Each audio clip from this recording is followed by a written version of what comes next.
So I've made a bunch of different claims here in this intro talk very fast. One of them was that civilization is a superintelligence.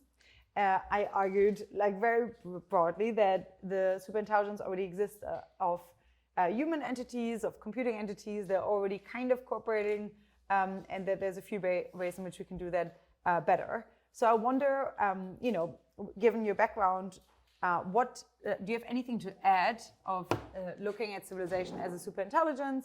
And if so, why do you think computer security is so important at this intersection? Okay. So first of all, what we mean by intelligence is something very distinct from consciousness or self-awareness. We think of it in terms of problem-solving ability. And human institutions are already superintelligent. Many human institutions. Human beings come together into good institutions in order to create a system that can solve problems that no one of them could solve individually. And then civilization as a whole is the ecosystem of those institutions and of the individuals. And civilization as a whole has this astonishing problem-solving ability that emerges from the interaction of all of the pieces in civilization that has largely become a peaceful, cooperative interaction in which you have specialization and composition of knowledge. You have different individual people and institutions specializing in different areas, and then you have the voluntary request making between entities that compose the specialized knowledge together into greater aggregate overall problem-solving ability. The issue of alignment, the way we think of that is, most of our history, the history until the last few centuries, most of that has been the history of tyranny. And it's only been within the last few centuries that we've figured out ways to guide and grow these institutions so that the emergent effects are better aligned with human interests. And that and having the overall nature of the institutions emerge from those voluntary interactions of a great variety of people pursuing a great variety of goals in a great variety of different ways. And the voluntary cooperation that we have in civilization emerges from that voluntary cooperation.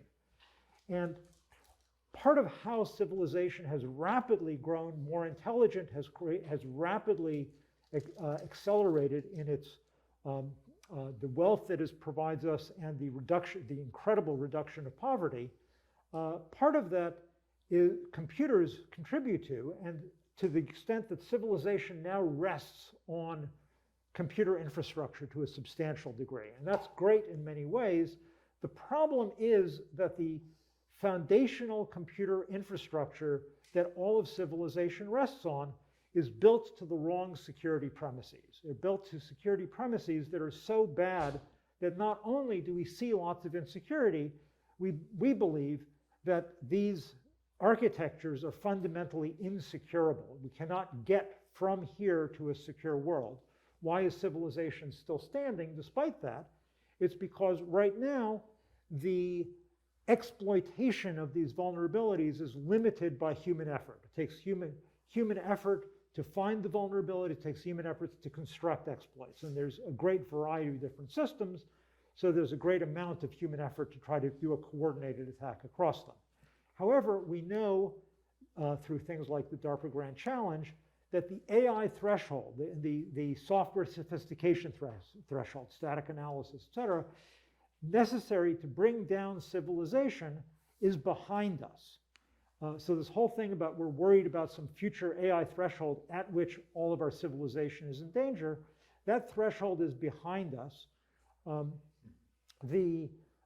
What it takes to build a pathogen that can go out there, discover vulnerabilities in the systems that it's attacking, create exploits and succeed at exploiting them, it seems like it is known how to build such a pathogen, or it's at least very close. The fortunate thing right now is all the organizations that are capable of building such a pathogen have no interest in destroying the world. But we also know that anything that's possible in software today rapidly through automation becomes commodity and something script kiddies can deploy tomorrow. Great. Or terrifying more. All right, so maybe we'll get from the terrifying problem to a little bit of a solution. We also argue that there are specific computer security paradigms, or like OCAPs, which you might know much more about than I do, certainly, that have this interesting feature by which they allow not only computing entities to cooperate, but potentially also are applicable enough that they can allow this voluntary cooperation framework across very different intelligences. So could you say a little bit more about like the parallels here and really how like an OCAPS framework or like similar frameworks could be universal enough, at least, or could point to something universal enough that it allows different types of entities, computing, human, and their intersections to cooperate together? When I talk about the current architectures being flawed, one of the ways, there's many ways to understand that. One of the ways is historical. It's probably the most compact way to understand that, which is from the late 60s, early 70s, we understood that there were kind of two opposite approaches to access control, which we can characterize as identity-based or represented by access control lists, and which is the foundation of essentially every production computer system you've ever had your hands on. And on the opposite side, there's authorization-based, for which the great representative is capabilities. The computer field basically was facing a fork in the road of which one to build out into a computer industry. They faced that fork in the road sometime in the late 70s, let's say, and that was way before we understood modern threats. It was also a very different world. A lot of the research that went into building these systems was funded by the military. A lot of the adoption was by large organizations. And the security problem they were trying to solve was largely the interaction of people within the organization. And the strength of identity-based systems, it's very strong when you have hierarchical administration, where the different people, the rights that they have at any one time are determined by some central administered policy or some hierarchically administered policy. That's no longer the world that we're in. It doesn't fit the world that we're in. Most of the people that we interact with through these computer networks are people that there's no common administration that's between us and them. And the strength of capabilities are a decentralized system of rights and rights transfer and piecemeal rights transfer. And it's much more adapted to the decentralized world that we're in. The reason we call our variant of it object capabilities is because of the natural matching to sort of the essential nature of, let's say, large object systems, which is also the essential nature, we believe, of what we see in cooperation society, which goes back to networks of entities making requests of other entities, so the message is the request. It carries both information and piecemeal transfer of rights that needed to carry out the requests. So you have somewhat independent entities with defensive boundaries between them, but interacting through these requests. And we believe that that kind of voluntary cooperation of autonomous entities with some defensive boundaries between them doing rights transfer as part of the process of cooperating with each other is a very, very general framework. And it's the framework in which the AI systems that various organizations are building are growing up. They're being grown within organizations that themselves have different goals, are creating different architectures, are going to be deploying those systems to serve different goals.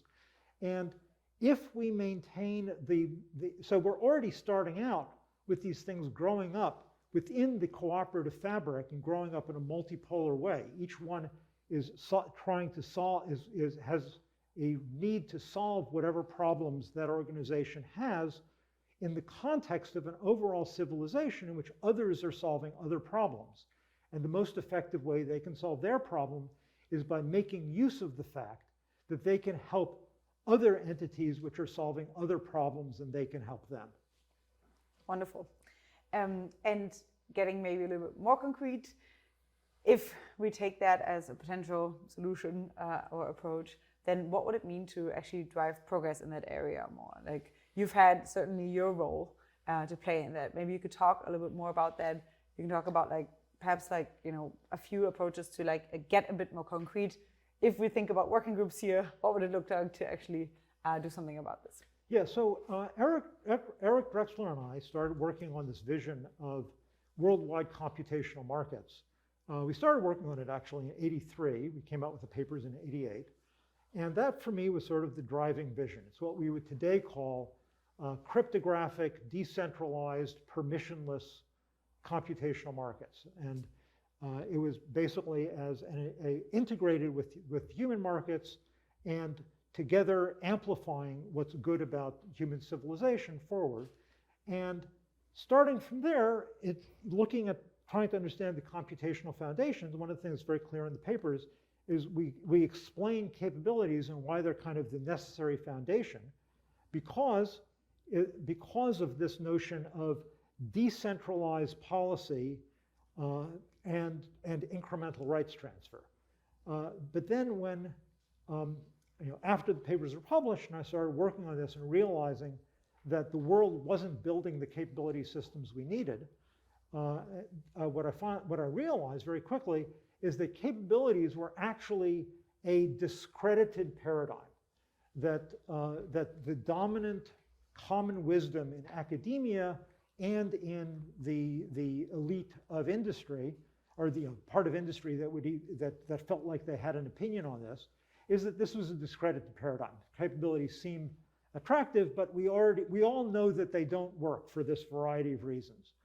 So of all the contributions that I've made, I think my biggest contribution was reviving a discredited paradigm, which in many ways is much harder than creating and promoting a new paradigm. And I've succeeded at that. Capabilities are now a mainstream topic of academic research. They're widely understood and partially deployed in industry, and it's no longer the fight against these reasons why it was discredited. That's all behind us now. Can I insert? Yeah. Incorrectly discredited. Incorrectly discredited. Yeah. Thank you. It's actually a good idea. Yeah. So I wrote a paper that's I think my most famous not unquestionably my most famous rejected paper, called "Capability Myths Demolished," and when we published the paper, the very negative reviews we got were a very good snapshot of what the elite thought about capabilities in the way that they reacted to the paper, so we published the rejections. In any case, beyond that, what I've really brought to capabilities is a language centricity. It was mostly operating system centric, a distributed system centricity, and then the community growing around our work, also bringing those same ideas out to the user interface, figuring out how to solve many usable, secure problems using capability ideas as manifested in the user interface. And later, Dean will be talking about the Norm Hardy Prize, or Alan, Dean, you're... Okay, but that's about advancing on the usable security side of things, which is necessary. It's the thing that's at the boundary between the world of humans and their rights and the world of the world we're building of software systems and their rights. We have to solve the problem at the interface. Wonderful, thanks. That was quite actionable. Thanks a lot, Mark.